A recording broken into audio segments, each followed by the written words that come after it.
Hey guys, Matt Hauber here with EV West. Today I'd like to talk to you about our accessory plate.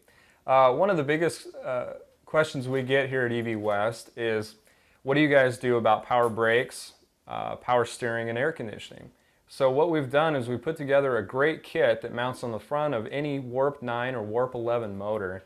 Very cost-effective solution, and it will give you belt-driven air conditioning, power brakes, and power steering, all from a very modular, small kit that just bolts right onto the front of this motor. Very universal kit.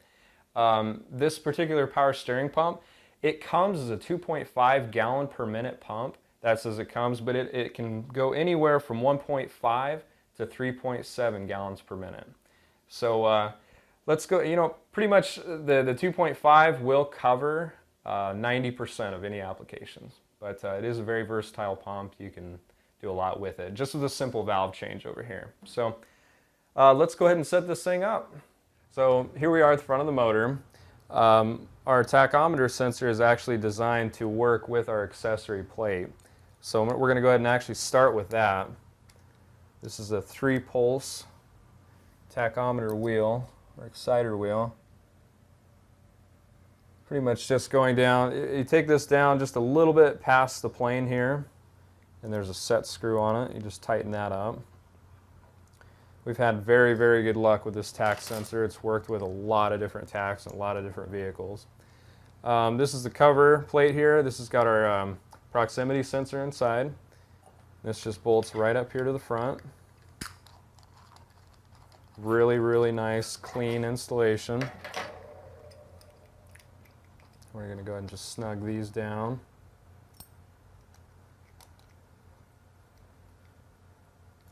So from this point, we're pretty much ready to install the accessory plate on there. Alright, so here's our accessory plate. We're just going to go ahead and set it on the motor.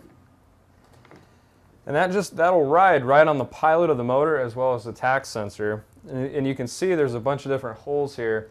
With different transmission plates, the motor can be clocked in different ways.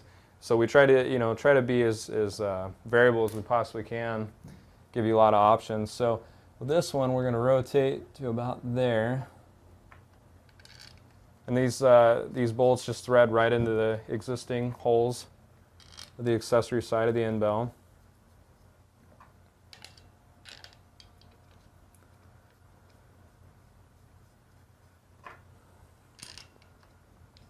This is actually the exact system that we have in the Ford Ranger right now, and I believe we're up to 7,000–8,000 miles on that kit, and not an ounce of problems. It's been working really well.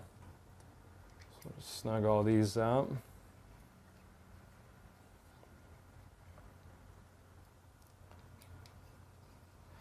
Now the beauty about this system is that on this side,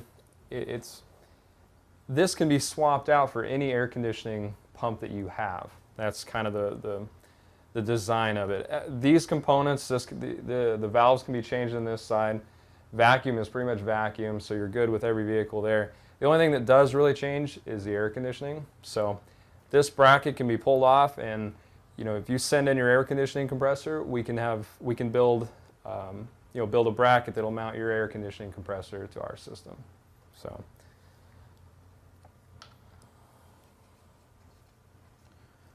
All right, and we already have this system here. Like I said, this is the same one out of our Ford Ranger. So here is a Ford Ranger air conditioning pump. Just a 3-bolt setup. We do have these little spacers that we have to use to keep it off of the top of the plate. But this is just, we're going to go ahead and do this next. And we're just going to slide this down into the 3 holes there.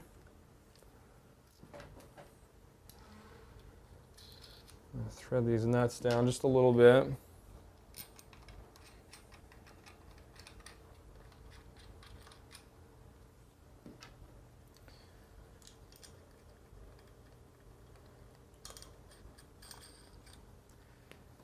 Now in every kit, we're gonna put these are 3/16 pieces of aluminum, and what the idea is here is that you put this behind the pulley and in between the accessory plate. And what this is doing is it's lining everything up. So before you tighten the air conditioning compressor down, you just put a little bit of pressure like that, and then you pretty much go around all 3 of these bolts and just tighten them up.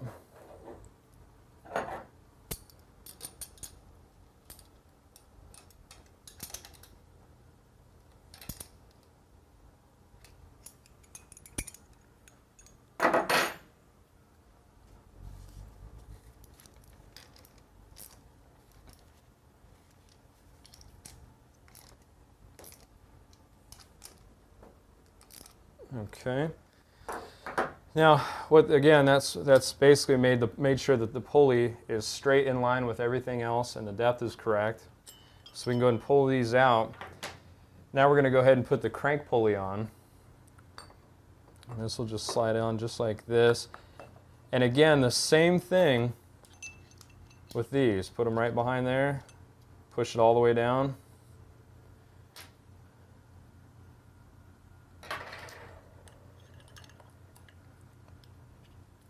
And then just go ahead and tighten. There's a little 5/16 set screw. You just tighten that down. And now you can pull these out.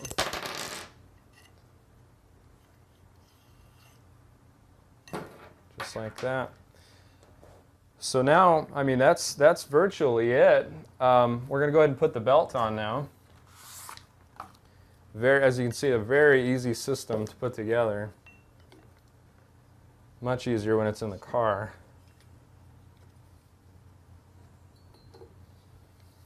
I'm just going to go around just like that.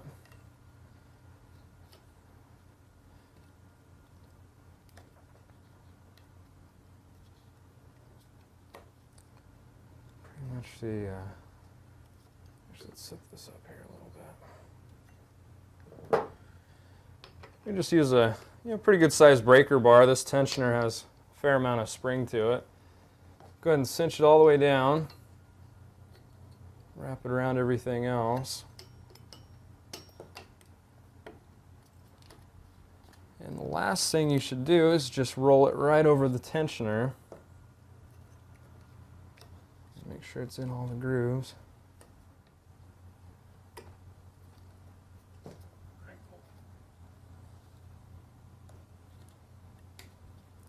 Okay, so as that, you kind of just walk it around. Again, this is quite a bit easier when it's actually on the vehicle, because you can actually torque on it a little bit more. But just kind of walk this back and forth, just like that. Okay, so that's pretty much it. Once you have this in the vehicle, in fact, before you put the belt on, with all your lines hooked up, you really want to take this by hand and kind of hand prime it a little bit so you don't burn up the pump. The other thing you can do is you can jack the front end of the vehicle up and turn the steering wheel back and forth about 10 times without the motor running, and that really pushes any air bubbles through and really helps with bleeding. So I think right now we can go ahead and probably power it up. Just put on some safety glasses here. Yeah, let's go ahead and power this thing up. So there you go. As you can tell, I mean, I'm able to talk normally with this. Even if this air conditioning compressor was engaged and it was compressing, it'd be really quiet. The vacuum, as you can hear, is pretty much dead silent, and the power steering is silent. So, anyways, that's about it. Look forward to hearing from you guys. Thanks a lot.